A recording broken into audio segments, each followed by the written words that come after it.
Thanks. This is Bill O'Reilly in the Weekdays of Bernie segment tonight. Let's get right to the purveyor of BernardGoldberg.com, who joins us from Miami. So, you wrote a letter to the New York Times, and that paper ignored the letter, correct?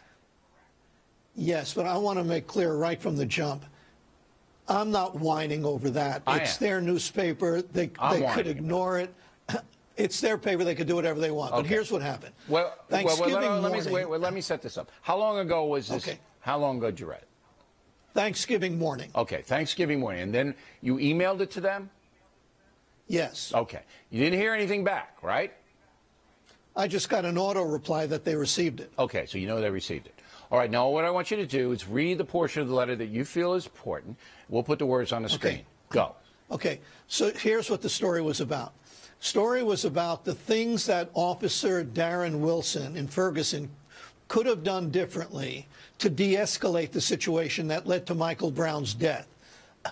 I wrote that this was a legitimate journalism news story.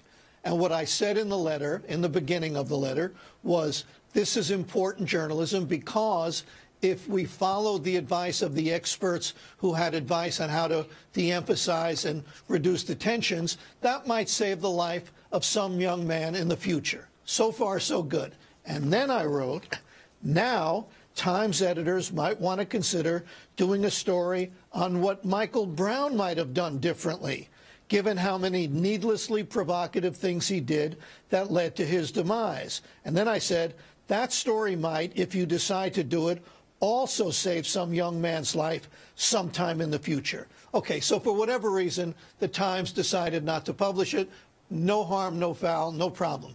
The point I was trying to make on Thanksgiving morning, and the point I'd like to make tonight, is this, that too many liberals, both inside the media and outside the media, will look at what the police officer should do differently, which, again, is legitimate and important. But they won't look at what the Michael Browns of the world should do differently, which is also legitimate and important. Okay. And they treat black people. Go ahead. They treat black people generally as hothouse flowers who can't stand up to any kind of criticism. And as a result of that, we don't see nearly enough coverage of dysfunction in black communities, such as the stuff you and I have talked about. Their sympathy toward the plight of the African American overrides any kind of personal responsibility call, which is why your letter wound up in the dumpster. Now, but it gets a little bit more complicated. It gets a little bit more complicated with an Eric Garner, because unlike Michael Brown, who was violent, all right, Eric Garner was hapless. All right, he was just selling cigarettes, very low-level beef. He didn't want to be taken into custody. He was out on bail already. And then he winds up dead. It's a different situation there.